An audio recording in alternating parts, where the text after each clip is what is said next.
മഹാദേവന്റെ അനുഗ്രഹം എല്ലാ ഭക്തരിലും നിറയട്ടെ. ഭക്തരെ, മഹാദേവൻ വിഷം പാനം ചെയ്തു. പക്ഷേ അത് തൻ്റെ അസ്തിത്വത്തിലേക്ക് കടക്കാൻ അനുവദിച്ചില്ല. അപാരമായ ആത്മനിയന്ത്രണം കാണിച്ചു.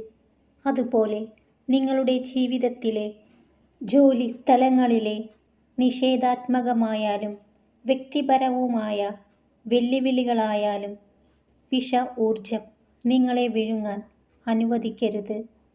അത് ഉൾക്കൊള്ളുക, പക്ഷേ അത് നിങ്ങളെ നിർവചിക്കാൻ അനുവദിക്കരുത്. ഭക്തരെ, മറ്റു മനുഷ്യരോട് ചെയ്യുന്ന ദുഷ്ടത്തരം സ്വന്തം വിലാസത്തിൽ അയക്കുന്ന കത്തുപോലെയാണ്. കൃത്യമായി തിരിച്ചു വരും. പ്രതിസന്ധികൾ എത്രയുണ്ടായാലും നിങ്ങളുടെ ഉള്ളിലെ തീ അണയ്ക്കാതെ നോക്കുക. ഇന്നത്തെ പ്രയാസങ്ങൾ നാളെ കാണാനിരിക്കുന്ന വിജയത്തിൻ്റെ തുടക്കമാണ്. ഇന്ന് നിങ്ങൾ ഒരു ചുവട് വയ്ക്കുക, നാളെ അതൊരു വഴിയാകും. വിഫലത അവസാനമല്ല, അത് വിജയം തുടങ്ങുന്ന വാതിലാണ്. ഭക്തരെ, ഓരോ മനുഷ്യൻ്റെയും മനസ്സും കാഴ്ചപ്പാടും വ്യത്യസ്തമായിരിക്കും.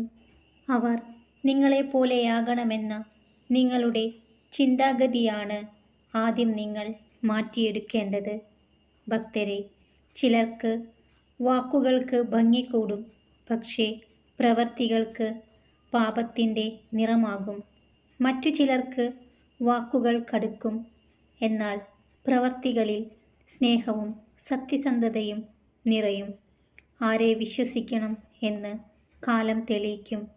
ഭക്തരെ, അതിരുവിടുന്ന പുകഴ്ത്തലുകൾ, അമിത വാഗ്ദാനങ്ങൾ എന്നിവ വഞ്ചകരുടെ അടയാളമാണ്. അടിമപ്പെട്ടു പോയാൽ ഉപേക്ഷിക്കാൻ കഴിയാത്ത ഈ ലോകത്തിലെ ഏറ്റവും മാരകമായ ലഹരി ഒരു മനുഷ്യൻ മറ്റൊരു മനുഷ്യനിൽ അടിമപ്പെട്ടു പോവുക എന്നതാണ്. ഭക്തരെ, ഇഷ്ടപ്പെട്ടിരുന്ന പലതും കാലങ്ങൾക്കു ശേഷം മുന്നിലേക്ക് കൊണ്ടുവരും. പക്ഷേ അപ്പോഴത് കൈനീട്ടി വാങ്ങാൻ കഴിയാതെ നോക്കി നിന്നിട്ടുണ്ടാകും പലരും.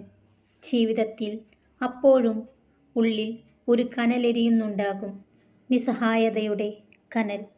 ഭക്തരെ, സമ്മർദ്ദങ്ങളില്ലാതെ സമാധാനമായിട്ടിരിക്കാനുള്ള ചില മാർഗങ്ങളുണ്ട്.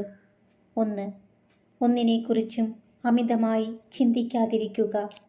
മറ്റുള്ളവരെക്കുറിച്ചുള്ള ദുഃഖവും ആശങ്കയും ഒഴിവാക്കുക. മറ്റുള്ളവരെ നന്നാക്കാൻ ശ്രമിക്കാതെ സ്വയം നന്നാവുക. ഭാവിയെക്കുറിച്ചുള്ള അമിതമായ ഉത്കണ്ഠകൾ ഒഴിവാക്കുക. എന്തു വന്നാലും ഈശ്വരൻ ഉണ്ടെന്ന ധൈര്യം ഉണ്ടാക്കിയെടുക്കുക. ചെറിയ പ്രശ്നങ്ങളെ ചിന്തിച്ചും പറഞ്ഞും വലുതാക്കാതിരിക്കുക. നിങ്ങളുടെ പ്രശ്നങ്ങൾ ആവശ്യമില്ലാത്തവരോട് പറഞ്ഞു നടക്കാതിരിക്കുക. താൽപ്പര്യമില്ലാത്ത കാര്യങ്ങളോട് ഇല്ല എന്ന് പറഞ്ഞ് ശീലിക്കുക. ആവശ്യമുള്ളിടത്ത് പണം ചെലവാക്കാനും ആവശ്യമില്ലാത്തിടത്ത് പണം ചെലവാക്കാതെയുമിരിക്കുക. ആഡംബരങ്ങൾക്കായി കടം വാങ്ങാതിരിക്കുക. ആരുമായും അമിതബന്ധം പുലർത്താതിരിക്കുക. ഭക്തരെ, കുറവുകൾ ഉള്ളവരാണ് മനുഷ്യർ. കുറവുള്ളിടത്ത് നോക്കിയാൽ കുറവുകളെ കാണാൻ സാധിക്കും. നിറവുള്ളിടത്ത് നോക്കിയാൽ നിറവും കാണാൻ കഴിയും.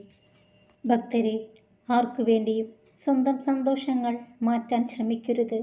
അവസാനം അവർ അവരുടെ സന്തോഷം തേടിപ്പോകുമ്പോൾ നിങ്ങൾ വെറും വിഡ്ഢികളായി നോക്കി നിൽക്കേണ്ടി വരും.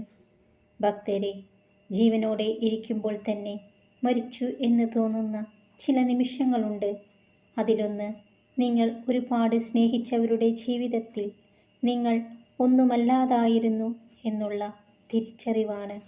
ഭക്തരെല്ലാം സന്തോഷത്തോടു കൂടിയിരിക്കുക. മഹാദേവന്റെ അനുഗ്രഹം എല്ലാ ഭക്തരിലും നിറയട്ടെ. ഓം നമഃ ശിവായ.